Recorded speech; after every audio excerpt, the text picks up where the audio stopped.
करने से समस्त मनोकामनाओं की सिद्धि होती है। फिर निम्न प्रकार से मंगलाचरण करके पाठ आरंभ करना चाहिए। गणपति का ध्यान करें।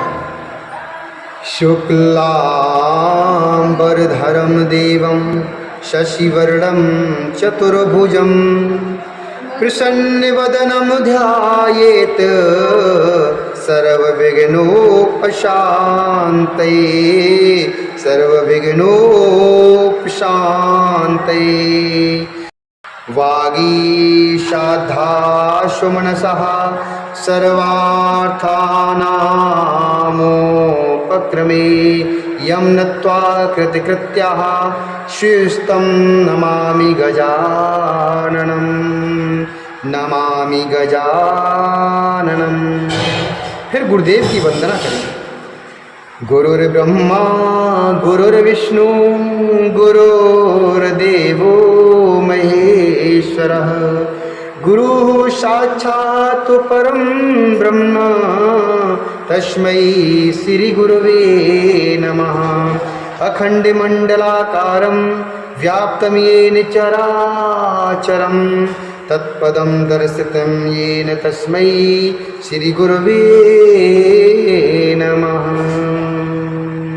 तस्मै श्री गुरवे नमः। फिर षष्ठी माँ का स्मरण करेंगे।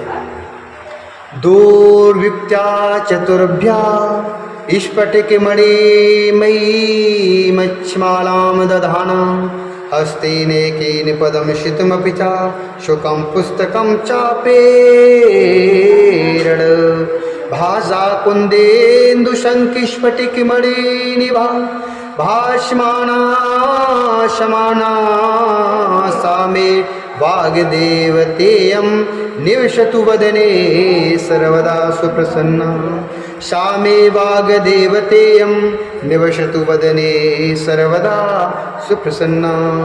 फिर वाल्मीकि जी की वंदना करें। कूजन्तं राम रामेति मधुरं मधुराक्षरम् आरुहे कविता शाखां वन्दे वाल्मीकिकोकिलं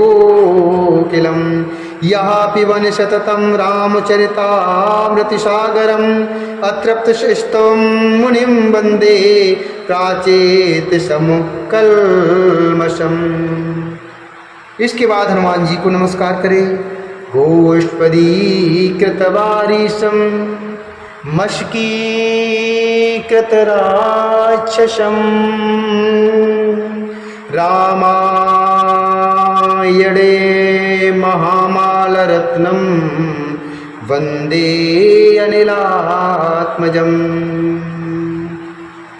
अंजनानन्दनं वीरं जानकी शोकनाशनं कपीसमच्छन्तारं वन्दे लङ्काभयङ्करं कपीसमच्छन्तारं वन्दे लङ्काभयङ्करम्।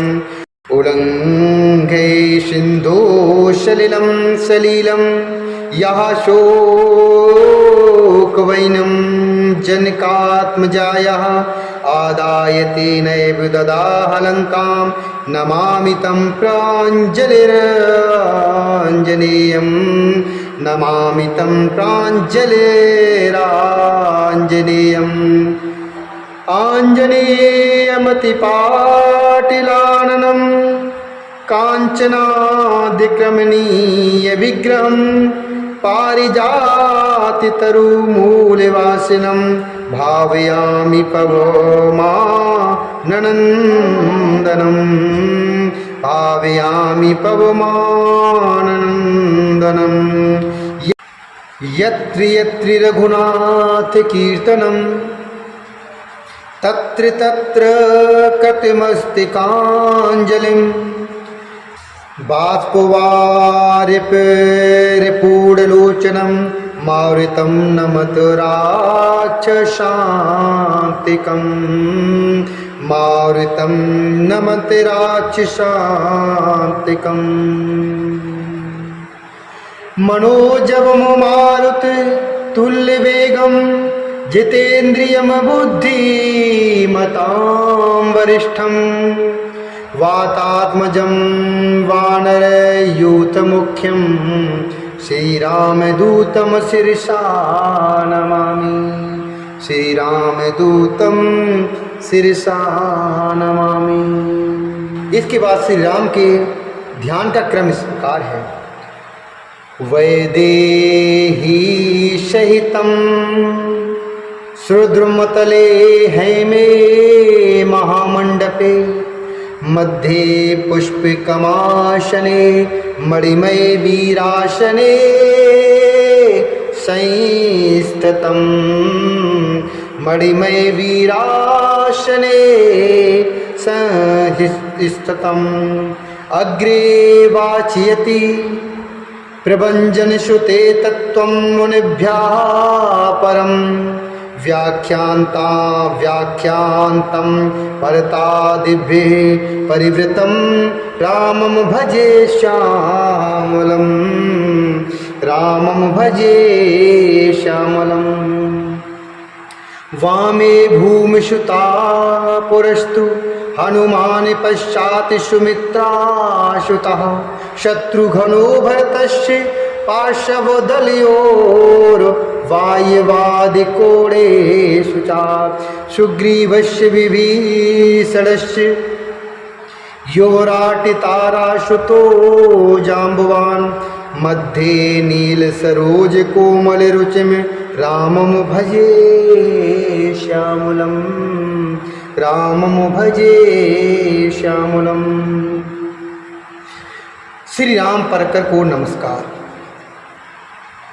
रामं रामानुजं सीतां भरतं भरतानुजं सुग्रीवं वायुसूनुं च प्रणमामि पुनः पुनः च प्रणमामि पुनः पुनः। नमोऽस्तु रामाय सलक्ष्मणाय देव्ये च तस्यै जनकात्मजाय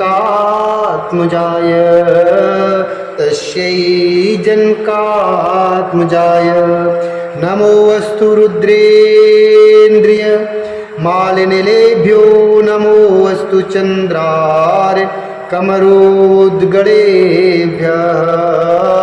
नमोऽस्तु चन्द्रार्य कमरोद्गणेभ्यः। इसके बाद रामायण को नमस्कार करें। चरितं रघुनाथस्य शतकोटिपरविस्तरम् एकैकमक्षरं पुंसां महापातकनाशनम् एकैकमक्षरं पुंसां महापातकनाशनं वाल्मीकिगिरिसम्भूता रामाम्भोनिधिसंगता श्रीमद् रामायण गंगा पुनाति भुवन त्रयम् श्रीमद् रामायणी गंगा पुनाति भुवन त्रयम् वाल्मीकिर्मुनिसिंहस्य कविता वनचारिणः शृण्वन् रामकथानादं को न याति परां गतिं न याति परां गतिं। पाठ आरंभ करने के बाद अध्याय के बीच में रुकना नहीं चाहिए। रुक जाने पर फिर उसी अध्याय को आरंभ से पढ़ना चाहिए। मध्यम स्वर से स्पष्ट उच्चारण करते हुए श्रद्धा तथा प्रेम से पाठ करना चाहिए। गीत गाकर, सिर हिलाकर, जल्दबाजी से तथा बिना अर्थ समझे पाठ को करना ठीक नहीं है। संध्या के समय निम्नलिखित स्थलों पर प्रतिदिन विश्राम करते जाना चाहिए। संध्या समय निम्नलिखित स्थलों पर प्रतिदिन विश्राम करते जाना चाहिए। प्रथम दिन अयोध्या कांड के छठे सर्ग की समाप्ति पर प्रथम विश्राम। द्वितीय दिन अयोध्या कांड के 80वें सर्ग की समाप्ति पर द्वितीय विश्राम। तृतीय दिन अरण्य कांड के 20वें सर्ग की समाप्ति पर तृतीय विश्राम। चतुर्थ दिन किष्किंधा कांड के 46वें सर्ग की समाप्ति पर चतुर्थ विश्राम।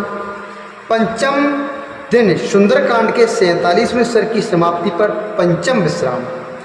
षष्ठ दिन युद्ध कांड के 50वें सर्ग की समाप्ति पर षष्ठ विश्राम अर्थात छठवां विश्राम।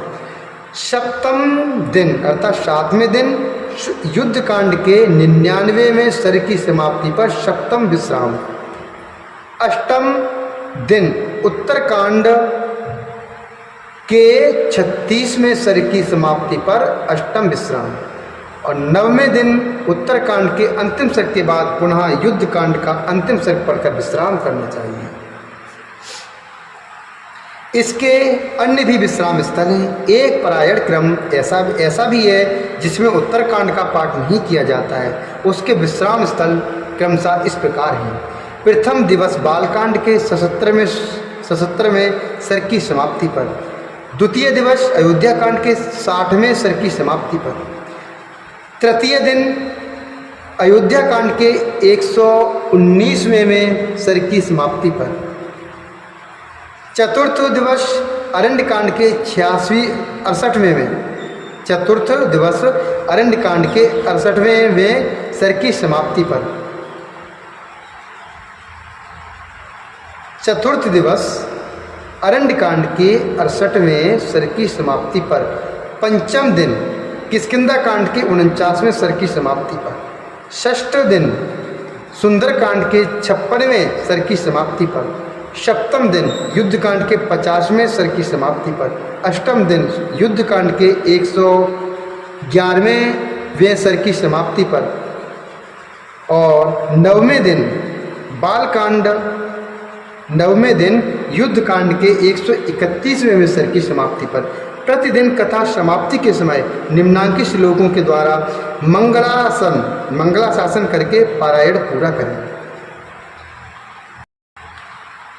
स्वस्ति प्रजाभ्यः परिपालयन्तां न्यायेन मार्गेण महिषः गो ब्राह्मणेभ्यः शुभमस्तु नित्यं लोकाः समस्ताः सुखिनो भवन्तु। काले वर्षतु पर्जन्यः पृथिवी सस्यशालिनी देशोऽयं क्षोभरहितो ब्राह्मणः सन्तु निर्भयाः अपुत्राः पुत्रिणः सन्तु पुत्रिणः सन्तु पौत्रिणः अधनाः सधनाः सन्तु जीवन्तु शरदां शतं चरितं रघुनाथस्य शतकोटिप्रविस्तरम् एकैकमक्षरं प्रोक्तं महापातकनाशनं शृण्वन् रामायणं भक्त्या या पादं पदमेव वा स याति ब्रह्मणः स्थानं ब्रह्मणा पूज्यते सदा। रामाय रामभद्राय रामचन्द्राय वेधसे रघुनाथाय नाथाय सीताय पते नमः। यन्मङ्गलं शस्त्राक्षे सर्वदेव नमस्कृते वृत्रनाशे संभवत तते ते भवतु मङ्गलं। यन्मङ्गलं सुपर्णस्य विनिता कल्पयति पुरा अमृतं प्रार्थनस्य तत्ते भवतु मङ्गलम्। मङ्गलं कौशलेन्द्राय मयिनीय गुणात्मने चक्रवर्ती तनूजाय सार्वभौमाय मङ्गलम्। अमृतोत्पादने दैत्यान् घनतो वज्रधर्षयति अदितिर्मङ्गलं प्रादाति तत्ते भवतु मङ्गलं। तीन विक्रमान् प्रक्रमतो विष्णोरमित्य तेजसः यदासीन मङ्गलं राम तत्ते भवतु मङ्गलं। ऋष्या सागरा द्वीपा वेदा लोका दिशश्चते मङ्गलानि महाबाहो दिशन्तु तव सर्वदा। कायेन वाचा मनसेन्द्रियैर्वा बुद्ध्यात्मना वा प्रकृति स्वभावात् करोमि यदि यति सकलं परस्मै नारायणायेति समर्पयेतात। अलग अलग कांडों के सकाम पाठ का ऋष्यादिन्यास इस प्रकार है।